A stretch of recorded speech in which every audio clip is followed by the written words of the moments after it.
한국당과 바른정당의 중진 의원들이 어제 막걸리 회동을 했다고 하는데요. 왜 만났을까요? 건배사를 들어보면 알 수가 있습니다. 주제어 보시죠.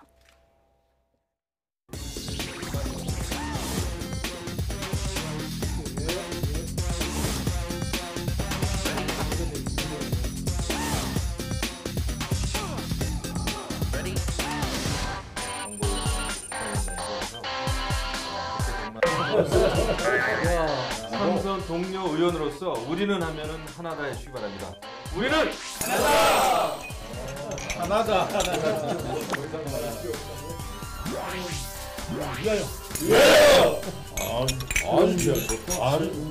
주저할 시간이 없습니다. 보수가 통합하지 않고는 문재인 정권의 폭탄과 이 전횡을 막아낼 길이 없다는 걸 우리가 체험하고 있습니다. 우리 통합해야지. 우리는 하나다.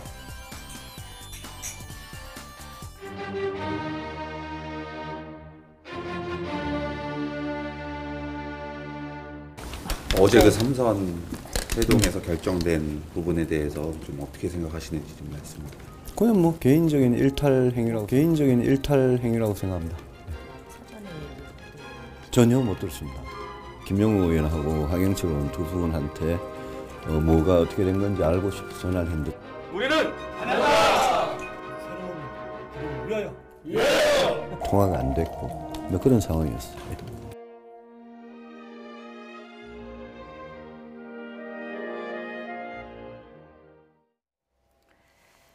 네, 건배사는 보수 통합을 위하여였습니다. 차명진 전 자유한국당 의원, 허성무 경남대 초빙 교수 두 분 더 모셨습니다. 어서 오세요. 안녕하세요. 예, 허성무 교수님, 건배사에서 회동 이유가 명확하게 나오는 것 같습니다. 그렇죠. 맨 처음 만났을 때는 약간 쓰먹한 면도 있었다고 합니다. 근데 이제 술이 한 배 돌면서 시간이 흐를수록 점점 분위기가 무르익었고 건배사를 할 때는 이미 통합이 다 되었습니다. 그래서 건배사를 뭐 우리는 하면 하나다고 이미 합당된 것 같습니다. 예, 그렇죠. 새로운 길을 뭐 위하여 이렇게 갔기 때문에 저 내용만 보면 이미 뭐 합당이 됐고 통합이 다 된 것처럼 보이지만 이제 사실은 이제 통합을 위한 마중물 또 내지는 뭐 이제 첫 번째 물꼬를 트는 정도일 거라고 보는데요. 그럼에도 불구하고 저것이 이제 바른정당의 결의에 의해서 된 것은 아니지 않습니까? 그러니까 일부 몇몇 의원들의 개인적 플레이다 이렇게 본다면은 저것은 오히려 통합의 물꼬라기보다는 바른정당의 분열을 먼저 이야기하는 그런 신호탄이 아닌가 이렇게 보입니다. 예, 어쨌든 삼선 의원들끼리는 이미 보수 통합, 합당에 대해서는 합의가 이뤄진 듯 보이는데요. 어떻게 보십니까? 삼선 의원뿐만 아니라 제가 알고 있기로는 뭐 더 다선 의원, 초선 의원, 재선 의원 이미 제가 볼 때는 아마 11월 전당대회조차 제대로 치를 수 있을까라는 의문이 갈 정도로 사실은 바른정당 내에서는 통합 분위기가 지배적입니다. 그 이유가 뭔지 아세요? 뭡니까? 이제 일반적으로 바른정당이 나갔을 때 목적으로 한 여러 가지, 그러니까 예를 들어서 유승민 후보의 어떤 활약, 6.8% 얻었는데 그 과정에서 어떤 그 바른정당 내부의 통합의 구심 역할을 얼마나 했느냐 이런 문제도 있었고, 그다음 바른정당 자체가 그동안 여러 가지 정책과 관련해서 자기 정체성을 살리는데 성공했느냐 이런 문제도 있어요. 근데 그러나 이런 문제보다 더 중요한 건 뭐냐? 나갈 때 중요한 원인이 그거였죠. 박근혜 전 대통령. 이 박근혜 전 대통령에 대한 그 보수층의 분노가 요즘에는 동정으로 바뀌고 있어요. 이게 중요한 겁니다. 그러니까 바른정당에서는 이 부분에 대해서 자기들이 상당히 여러 가지 써먹해지는 거예요. 그래서 제가 볼 땐 더더군다나 이제 이 이명박 대통령에 대한 여러 가지 적폐 청산 공세도 쥐어지고 있고 이런 측면에서 제가 볼 때는 아마 저분들이 다 주변에 자기 그 참모나 또 지역 주민으로부터 강한 어떤 압박을 받고 있을 겁니다. 좀 구체적으로 질문을 드리면요. 삼선만이 아니다. 뭐 더 다선이나 초선도 그렇다고 하셨는데 바른정당이 뭐 지금 인원이 많지 않잖아요. 20명. 대략 몇 분 정도가 제가 듣기로는 보십니까? 소위 말하면 자강파 의원이 많을 때는 8명. 8명이요? 적을 때는 4명 정도라고 합니다. 4명에서 8명이 자강파고 나머지는 통합파로 들어간다고 하시는 겁니까? 공공연한 통합파입니다. 그래서 이 이제 정당이라는 게 원래 있죠. 그 정치적 행위라는 게 사실은 그 절차나 이런 것, 당원 당규에 따라서 하는 것은 여러 가지 해석의 여지가 있어요. 그래서 현재 유승민 의원은 본인이 일탈 행위라고 이렇게 강하게 얘기하시지만 사실은 본인이 왕따 당하고 있는 거예요. 그래서 여러 가지 절차가 가는 문제는 이제 차후에 해결될 겁니다, 아마. 예. 삼선 중진 의원들끼리 만나서 뭐 우리는 하나다 뭐 이런 건배사를 하면서 술도 좀 드시고 이런 모습을 저희가 보여드렸는데 뭐 바른정당인지 한국당인지 제가 좀 이게 당 이름을 적으면서 헷갈렸던 게 바른정당 있다가 한국당으로 가신 분들이 일종의 좀 마중물 역할을 하고 있다 이런 느낌이 들더라고요. 그렇습니다. 예. 실질적으로 보면은 옆에서 계시던 김성태 의원 같은 예. 경우에 얼씨구 뭐 이런 그 뒤에 이제 그 추임새를 넣는 예. 그런 모습도 봤는데요. 지금 여전히 바른정당의 그 김영우 의원 같은 경우에는 이런 얘기를 했다고 합니다. 창당할 때 나가야 할 이유가 많았지만 지금은 오히려 합쳐야 될 이유가 더 많다 이렇게 예. 지금 얘기를 하고 있고 또 어떤 분들 같은 경우에는 현재의 어떤 시대 정신을 얘기하면서 시대 정신은 보수 통합이 시대 정신이다 이렇게 지금 얘기를 하고 있는데 예. 지금 말씀하신 것처럼 이 모임 자체를 주재했는 것은 지금 한국당의 지금 그 최고위원 중에 그 수석 최고위원이라고 할 수 있는 이철우 의원이 그 주재를 했다고 합니다. 그러면서 통합을 위하여라는 걸 외쳤고 그와 같은 어떤 큰 틀의 어떤 흐름은 지금 상당 부분 지금 만들어졌다라고 지금 볼 수 있는 것 같은데요. 예. 또 의미 있는 것이 뭐냐면은 저기에 있는 분들 중에 상당수는 아시다시피 비박 의원님들인 것이죠. 그렇기 때문에 비박 의원들이 예. 모여서 지금 한국당으로 가겠다라는 그런 취지를 봤을 예. 때는 상당히 동력이 이루어지고 있는 부분이 아닌가 예. 싶습니다. 근데 저 사면을 잠시 보니까요. 예. 이철우 의원하고 강석호 의원을 빼면은 원래 바른정당으로 나왔다가 다시 돌아간 분들이 거의 예. 대부분이에요. 근데 그래서 제가 바른정당 모임 같다는 느낌도 그렇죠. 들었습니다. 그 예. 강석호 의원도 그때 나오지는 않았지만 나올 듯 하다가 주저앉았던 예. 분 아닙니까? 그러니까 사실상의 저 부분은 다시 돌아갔던 사람들이 남아있는 사람들을 땡기고 있는 그런 모습으로 보이는데요. 그런데 방금 변호사님 말씀처럼 이제 시대 정신이 이거다. 뭐 통합을 요구한다 했지만 저분들이 탈당해서 바른정당을 말할 때의 시대 정신은 그게 아니었거든요. 보수, 새로운 보수를 해야 되고 혁신하는 보수, 따뜻한 보수를 하자 했는데 예. 따뜻한 보수, 혁신하는 보수 한 번도 해보지도 않고 바로 다 갔기 때문에 그 시대 정신에 대해서는 너무 빨리 자주 바뀌는 것이 아닌가. 정말 뭐가 시대 정신인지 잘 예. 모르겠습니다. 그런데 이제 이 보수를 예. 다시 말하면 자유한국당과 바른정당을 바라보는 분들이 참 바른정당과 자유한국당의 통합에 대해서 안타까워하세요. 그죠? 그래서 걱정해 주는 건 고마운데 이렇습니다. 그 보수는 원래 사실은 그 전통을 중요시하기 때문에 갈라서는 게 별로 맞지 않고요. 아까도 얘기했듯이 뭐 바른정당에 있다가 자유한국당으로 간 분들이 오히려 이렇게 하지 않느냐 이렇게 얘기했는데 예. 김용태 의원이나 김영우 의원 그런 분들은 지금도 바른정당에 있는 분들인데 예. 통합을 적극 추진합니다. 예. 어쨌든 뭐 어제 모임에 참석한 강석호 의원 같은 경우에는 마지막 의무가 보수 통합이다 이렇게 이제 강조를 했습니다. 좀 들어보시죠. 들어와서 참 저희는 그 책임져야 할 마지막 하나가 남아 있습니다. 우리는 보수를 깼습니다. 그런데 우리가 책임져야 될 부분은 보수를 다시 통합을 해야 될 그 부분이 남아 있습니다. 방법은 어떻게 하든 간에 보수를 재결집하고 통합을 시켜야 될 것이 보수의 주역으로 나섰던 삼선 의원들의 책임이라고 생각을 합니다. 보수의 깨짐을 다시 원점으로 돌아놓는 그 역할을 해야만이 참 대한민국을 좌파로부터 또 우파로 돌려놓는 그 역할을 하지 않나 그런 생각을 합니다. 건배제의하겠습니다. 자, 우리는 하나다 하겠습니다. 우리는 하나다! 어제 모이신 분들끼리는 하나라고 했는데 지금 거의 바른정당은 둘로 쪼개질 판입니다. 저희가 자강파와 통합파 좀 분류를 해봤는데요. 일단 통합파 어제 참석하신 분들 저희가 이렇게 모아봤고요. 그리고 자강파 하태경 최고위원과 유승민 의원은 어제 모임을 일탈 행위라고 상당히 좀 비판을 하고 있는 그런 상황입니다. 그러니까 김용태 의원도 저기 들어가 있네요. 그럼요. 예, 그러니까 말씀하신 것처럼.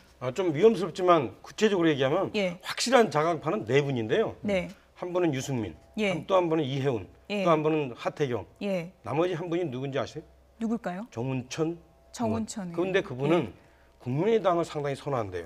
이게 기사에는 거의 이니셜로 나왔는데 실명을 이렇게 또 밝혀주시네요. 그러니까 좀 제가 위험스러워서. 예. 많은 분들이 이미 알고 있다고 생각이 듭니다. 그러니까 예. 제가 많을 땐 8명이라고 그랬으니까 나머지 4분은 또 제가 말씀 안 드렸으니까 확실한 자강파 4명에 대해서 이제 이거는 뭐 본인들도 이렇게 자강의 뜻을 공개적으로 밝히신 부분이 많기 때문에 많은 분들이 이제 추측할 수 있는 부분이 아닌가 싶은데요. 허 교수님, 어쨌든 지금 통합 쪽에 상당히 무게 중심추가 쏠려 있는 건 사실인 것 같습니다. 의원들 숫자로 보면 분명하게 그렇습니다. 그러나 이제 그 의원들도 이제 이렇게 뭐 강도가 좀 다를 수 있지 않습니까? 일단 뭉쳐야 산다. 그리고 다음 내 자리 이런 걸 생각해서 무조건 뭉치자는 분이 있고 또 이제 조건을 다는 분이 있죠. 사실은 뭐 친박의 정리라든지 이런 거에 대해서 이야기를 하는 또 조건부의 의원들도 있을 수 있는데 어쨌든 지금 전체적인 분위기를 보면 무조건 뭉치자는 흐름이 좀 강한 것 같아요. 그러나 의원들의 숫자는 그렇지만 실제로 바른정당의 상징은 누군가 하면 유승민 의원입니다. 유승민 의원이 어쨌든 대선 주사를 하지 않았습니까? 그렇기 때문에 이 유승민 의원을 그러면 남기고 다 갈 것인가? 그건 결국 당이 깨어진다는 이야기 되거든요. 그렇죠. 그럼 지금 분위기에서는 깨어지는 것 말고는 방법이 없다. 이렇게 봅니다. 사실은 전당대회가 11월 13일 날 하기로 했으면 지금 한 달 보름밖에 안 남았는데 이쯤 되면 사실은 최고위원이나 대표 나올 사람이 전국을 돌면서 자기 득표 활동을 해야 될 시점인데 그런 전당대회 분위기는 하나도 없고 지금 자강이냐 아니면 통합이냐로 가고 있으니까 당이 어려운 건 분명하다. 그러나 당의 핵심과 상징은 오히려 유승민이기 때문에 유승민이 움직이지 않는 한은 당은 깨어지는 쪽으로 가는 가능성이 더 높다. 이렇게 봅니다. 어제 모임에 대해서 하태경 의원은 이렇게 비판을 했습니다. 들어보시죠. 지도부하고 전혀 상의하지 않은 그냥 몇몇 개인들의 일탈 행위고요. 바른정당 창당 정신을 훼손하는 해당 행위입니다. 그래서 아마 당 내에서 이 부분은 좀 심각하게 문제제기가 될 것 같습니다. 문제는 통합파도 이제 두 부류가 있는데 한 부류는 이제 무조건 통합파. 그냥 이제 문재인 정부를 견제하기 위해서 친박하고 이제 합쳐야 된다. 사실상 친박 초원파죠. 그러니까 이제 반정문 쓰고 들어가는 그런 통합파인 거고, 통합을 원하는 사람 대부분은 적어도 친박 8명은 출당을 시켜야 된다. 조건부 통합파입니다. 그래서 아마 통합파 내부에서도 저는 이견이 있을 거라고 생각을 합니다. 지금 뭐 묻지마 통합파는 뭐 별로 없습니다. 네. 통합파도 또 나뉘는군요. 조건부 통합파, 묻지마 통합파 이렇게 나뉠 수 있다는 건데 일종의 뭐 통합파 갈라치기 전략이라고 봐야 될까요? 결론적으로 그게 어떤 의미가 있는지 아시다시피 벌써 지금 한국당 같은 경우에는 지금 혁신위원회를 통해 가지고 친박 중에 친박이라고 할 수 있는 몇 분에 대해서 사실상 출당을 권고를 해놨는 그런 시점인 것이죠. 그렇다고 한다고 하면은 아까 얘기하셨던 조건부 통합파에 그러니까 묻지마 통합파는 당연한 것이고 그 조건부 통합파 특히 그 친박 일부에 대해서 탈당을 요청하는 그런 분들에 대해서 이미 한국당 내에서 제도적으로 그와 같은 것을 선수를 쳐놓은 상태이기 때문에 그렇다고 하면은 통합은 전체적인 어떤 수순에 불과하지 않은가 하는 그런 생각이 들고요. 실제로 지금 하태경 최고 같은 경우에는 지금 몇몇 의원들의 일탈 행위다라고 했지만 아시다시피 지금 바른당 정당 의원의 전체가 20분 아닙니까? 그렇다고 하면은 지금 그 의원님 말씀에 따르다고 하면 16대 4 그러면은 75%가 통합하기를 바른다고 한다고 하면은 그 당의 총의는 오히려 통합에 가까운 것이 아닌가 하는 것이 오히려 그 결론이 아니겠습니까? 차명진 의원님 간략하게요. 만약에 이 통합 움직임이 상당히 좀 구체적이 돼서 실제로 많은 의원들이 한국당 쪽으로 간다면 남는 자강파가 뭐 4명 정도가 된다면 유승민 의원은 어떤 선택을 할 거라고 보십니까? 아까도 얘기했듯이 이제 유승민 의원의 존재가 상당히 중요한데 대선 후보였어요. 그래서 그 무시할 수 없어요. 하지만 아까도 제가 얘기했듯이 더 큰 리더십에 대한 도전이 지금 있어요. 박근혜, 이명박. 그것이 현재 소위 말하면 바른정당과 자유한국당 의원들의 마음을 그 유권자들의 마음을 흔들고 있는 겁니다. 그래서 그 점을 염두에 둔다면 유승민 의원에 대해서는 별로 그렇게 비중이 상대적으로 줄어들고 있는 측면을 간과할 수 없어요. 이 보수 통합 움직임이 추석 연휴를 지나면서 좀 무르익을지 아니면 좀 흐지부지 될지 이 부분은 좀 지켜보도록 하겠습니다. 보수 야당 얘기를 좀 해봤는데요. 여야를 놓고 보면 지금 적폐 논쟁 공방이 한창입니다. 오늘 민주당 박범계 의원은 이런 얘기를 했습니다. 들어보시죠. 네, 저희 더불어민주당 적폐청산위원회는 이명박 정부 당시 국정원 및 경찰 그리고 청와대 등에서 작성한 문건에 대한 확인을 했습니다. 이 내용 중에는 이명박 정부의 집요한 관건 선거 개입 활동은 물론이고 공영방송인 KBS에 대한 언론 탄압과 민주당 도청 수사 개입 등의 정황을 이 문건들을 통해서 다수 확인할 수 있었습니다. 민주당 등을 포함한 야당 등에 대한 정당 동향 보고서와 문재인 대통령을 비롯한 야당 정치인 및 지방자치단체장 등에 대한 동향 보고서 등이 있었으며 그 외에도 각종 부처 내부 동향과 청와대 민정수석실, 홍보수석실 등에서 작성한 문건들도 확인할 수 있었습니다. 네. 박범계 의원의 주장이 어떤 내용인지 좀 자세하게 좀 분석을 해봐야 될 것 같습니다. 먼저 이 문건이 어디서 나오는 어떤 문건이란 얘기입니까? 글쎄요, 이제 문건은 뭐 정확하게 그 공급처가 어딘지 제가 다 알 수는 없습니다만은 어쨌든 지금 각 부처에서 지난 시절에 있었던 어떤 뭐 불법적인 행위나 이런 것과 관련된 문서 다 찾고 있지 않습니까? 청와대에서도 이미 많이 나왔죠. 이제 그런 것들 중에 하나가 아닌가 싶고 또 하나는 이제 제보가 있을 수가 있죠. 당으로 적폐청산위원회가 있기 때문에 그런 제보에서 나왔을 수도 있는데 이것은 뭐 그때 청와대 관계자 노트라고 하던데요. 예, 그러니까 이제 정확한 출처가 어떻게 해서 당으로 왔는지까지는 알 수가 없습니다만은 이제 본물 터지듯이 저런 제보나 출처가 나오게 되는데요. 이제 그런 데에서 이제 그동안 의심으로만 가지고 있었던 것에 구체적 증거들이 지금 나왔죠. 그렇기 때문에 이제 뭐 검찰 수사를 의뢰할 수밖에 없고 또 검찰도 수사로 갈 수밖에 없는 그런 상황으로 지금 상황이 흘러가고 있다 이렇게 봅니다. 최진영 변호사님, 어쨌든 이런 문건을 공개해서 주장을 하면서 법적 책임을 져야 한다라고 이제 주장을 하고 있는데 민주당이요. 법적 책임을 지는데 근거가 되려면 이 문건이 출처나 이런 것이 또 상당히 좀 변수가 되지 않겠습니까? 한마디로 실체 진실은 적법 절차를 거쳐서 밝혀야 된다 이런 말인 것이죠. 말씀하신 것처럼 그 문서가 불법한 경로를 통해서 냈다라고 한다고 하면 그 사실 자체가 유죄의 증거로 쓸 수 있는 가 없게 되는 것이죠. 지금 그 박범계 의원이 들고 나오는 것이 과연 지금 보면은 그 청와대 지난 전 정부의 내부에 있는 문건이란 말이에요. 그럴 가능성이 높단 말이에요. 그렇다고 하면은 과연 그렇다고 하면 말씀하신 대로 이 대통령 기록물법을 위반한 것이 아닌가 하는 그런 느낌이 강하게 들 수밖에 없는 것이죠. 결국 지금 그 정권을 가지고 있고 지금 청와대에서 그와 같은 문건을 가지고 와서 계속 낸다고 하면은 앞으로 그 정권이 바뀔 때마다 대통령 기록물은 사실상 사물화되는 것이 아닌가 그런 걱정이 있고 위법 수집 증거에 의해서 있는 것은 나중에 처벌할 수도 없게 되는 그런 부분이기 때문에 이 법조인인 그 박범계 의원 그런 부분을 좀 더 구체적으로 밝혀줬으면 좀 좋겠습니다. 뭐 이 문건 내용을 공개하면서 박범계 의원과 이제 민주당 쪽에서는 총선 때 정진석 의원을 좀 노골적으로 지원하라는 그런 내용도 있었다라고 이제 주장을 했는데 이 문건과 관련해서 정진석 의원은 이렇게 얘기를 했습니다. 들어보시죠. 최근에 뭐 좀 제가 속상한 얘기를 했다 그래서 뭐 계속 저를 갖고 물고 늘어지는 것 같은데 그렇게 치졸한 방식의 정치 보복은 결코 바람직한 게 아니에요. 지금 적폐청산 하시는데 적폐청산 반대하지 않습니다. 아니 문재인 정부의 친한 민간인들이 국가정보기관에 들이닥쳐가지고 캐비넷 뒤져서 국가기밀서를 갖고 나가서 하나둘씩 흘리고 사실관계가 입증도 안 된 그런 내용들이 흘러나가고 그걸 근거로 해서 고소고발이 이어지고 이게 나랍니까? 적폐청산이란 미명하에 이 정치 보복을 자행하고 있는 겁니다. 박근혜 대통령 감옥에 쳐넣고 이명박 대통령 감옥에 쳐넣고 이제 보수 우파의 씨를 말리겠다는 그런 속셈을 노골화하고 있는 거 아닙니까? 국민들이 바보가 아니에요. 네, 보수파의 씨를 말리려고 하냐라는 이제 정진석 의원의 반박을 들어보셨습니다. 정진석 의원이 최근에 뭐 SNS나 이런 기자들과의 인터뷰를 통해서 여당의 적폐청산에 대해서 강하게 이제 비판을 하고 있는데요. 어떤 내용이라고 들으셨습니까?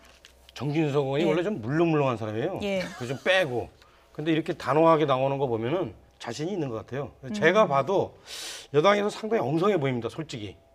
일단은 아까 최 변호사 얘기했듯이 저 문건들의 어떤 근거, 진위 이것도 사실은 파악이 안 돼요. 이제 문서번호 몇 번 있어가지고 그것이 과연 구체적으로 해당 부서장이 그것을 봤고 그리고 그것을 시행했는지 이게 불확실한 내용들이에요 다.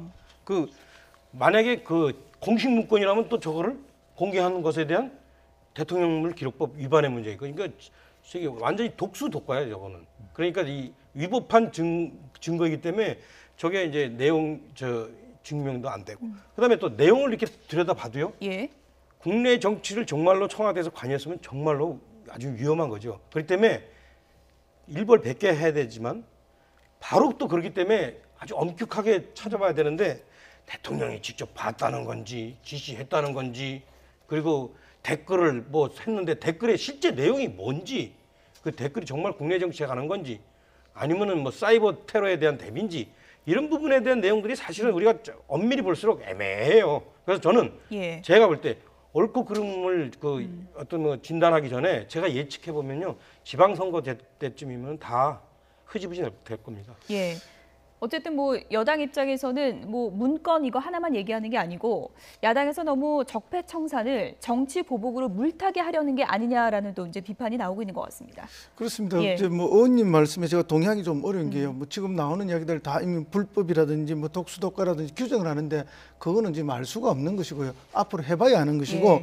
그다음에 이제 저 자신감으로 정진석 의원이 저렇게 하는 것이 아니라 제가 볼 때는 위기감과 초조함을 하는 거 그런 느낌이 많이 듭니다. 예. 본인이 이제 치졸한 방법으로 정치 보복을 한다고 해서 정치 보복 프레임을 세우는데 이것은 치졸한 방법으로 보복을 하는 것이 아니라 과거 이명박 정권 하에서 치졸한 방법으로 정치 사찰하고 그다음에 블랙리스트 만들고 그 배제하고 탄압하고 관건 선거했던 것들에 대한 증거들이 지금 나오고 있는 것이거든요. 이제 그런 것들에 대해서 지금 프레임을 전환하고 있는 그런 태도라고 봅니다.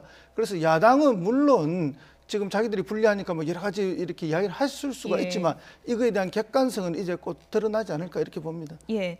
똑같은 발언을 듣고 차명진 전 의원께서는 자신감이라고 분석을 하시고 또 허 교수님은 위기감이라고 이제 분석을 해주셨는데 이것이 이제 나중에 좀 어떻게 드러날지는 좀 지켜볼 문제인 것 같고요. 정치적 의원을 제가 잘 알아요. 예. 어쨌든 뭐 두 분이 엇갈린 의견을 내셨기 때문에 저희가 그 부분은 좀 지켜볼 수밖에 없는 부분인 것 같고요. 이명박 전 대통령이 이런 가운데 침묵을 깨고 SNS에 본인의 입장을 직접 밝혔습니다. 어떤 입장인지 보실까요? 안보가 엄중하고 민생 경제가 어려워서 살기 힘든 시기에 적폐청산이라는 미명하에 일어나고 있는 사태를 지켜보고 있습니다. 라면서요. 퇴행적 시도다 이렇게 규정을 했습니다. 이런 퇴행적 시도는 국익을 해칠 뿐 아니라 결국 성공하지도 못할 것입니다.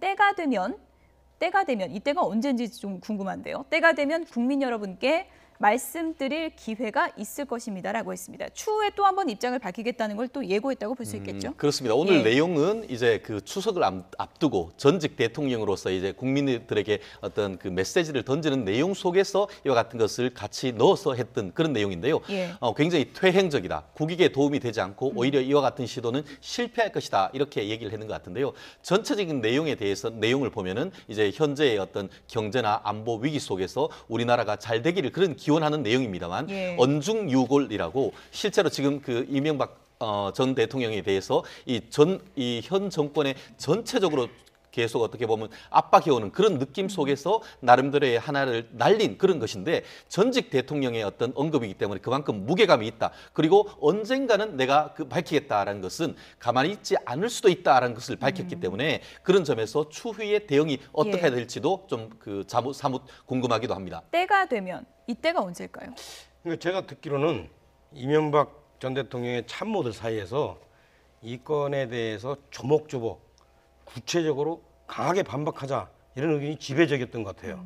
그런데 이명박 전 대통령이 좀 고민을 하시다가 일단은 내 칼집에 칼이 있다라는 것을 보여주는 것으로서 첫 단계를 푸는 것 같아요. 그래서 나오면 더 이게 깊어지면은 더 하겠죠. 예. 그런데 제가 볼 때는 뭐 그런 것들이 한두 번 정도 더 있지 않을까 예. 예측됩니다. 강력 대응하겠다 이런 입장이라고 예, 뭐 얘기하셨는데요. 강력 대응 예. 뭐 당연히 하실라 하겠죠. 뭐 그러나 이제 그렇다고 해서 지금 추진하고 있는 쪽이 뭐 그 말 때문에 추진을 중단할 것 같지는 않고요. 예. 오히려 더 강하게 적폐청산을 해달라는 국민 여론이 많다는 거 아닙니까?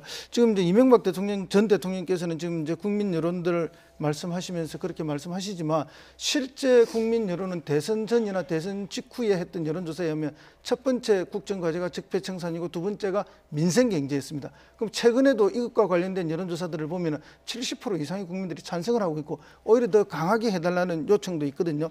그래서 이런 대행적 시도는 국익을 해칠 것이라 했는데 많은 국민들은 국익을 해치는 것이 아니라 오히려 이명박 대통령 개인의 이익을 좀 해칠 수는 있겠지만 전반적으로 국익에는 도움이 될 수도 있다는 것이고 퇴행적 시도가 아니라 오히려 미래를 가기 위한 하나의 계기가 될 수 있다 이렇게 보기도 한다는 것입니다. 예. 제가 한마디만 합시다.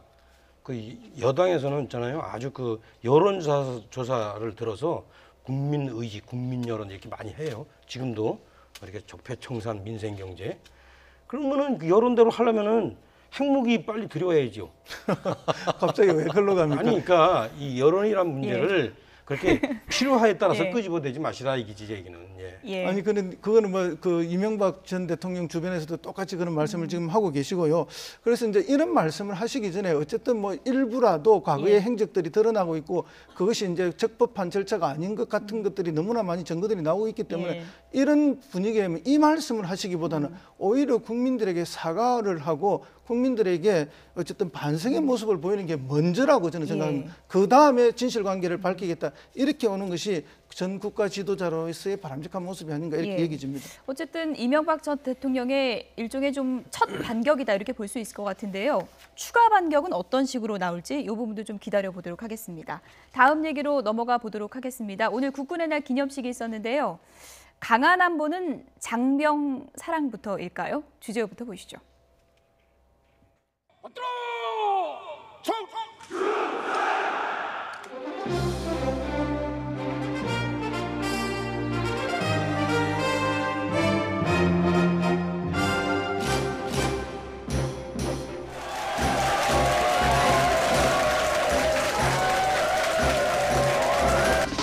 오늘 국군의 날인데 국군날 되면 무슨 특식을 줍니까? 치킨 피자입니다. 옛날에 제가 군대 있을 때는 짜장면이지.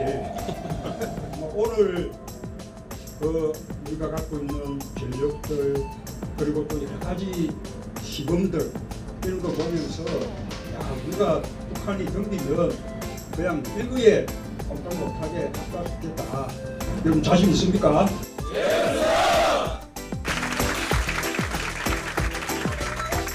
여러분들은 혹시 여기에 바깥에 애인 두고 온 사람들 없습니까? 예, 저는 연애하던 중에 이 사람이 이제 공소대로 끌려간다고 얼마나 걱정이 됐는지 휴가 나올 때는 제발 같이 나오라고 해놓고 조인트까지 말하라. 그래서 잘 보이려고 제가 술집에서 술 마시면서 노래도 불렀다니까요. 이 사람이요. 제가 그 입대할 때 훈련소 문화까지 같이 오고 또 제가 제대할 때 제대하는 때 문 앞에서 기다려주고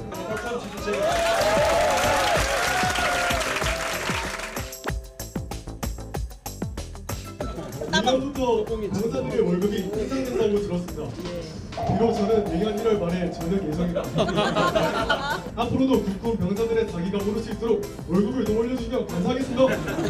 대통령님과 의사님과 함께 사진을 한 건만 찍을 수 있다면 정말 평생 소중하게 간직하고 제 남은 군생활 유가병으로서 최선을 다해서 복무에 임하겠습니다. 당장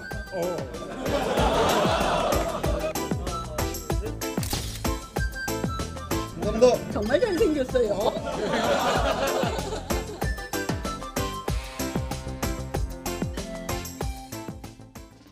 네.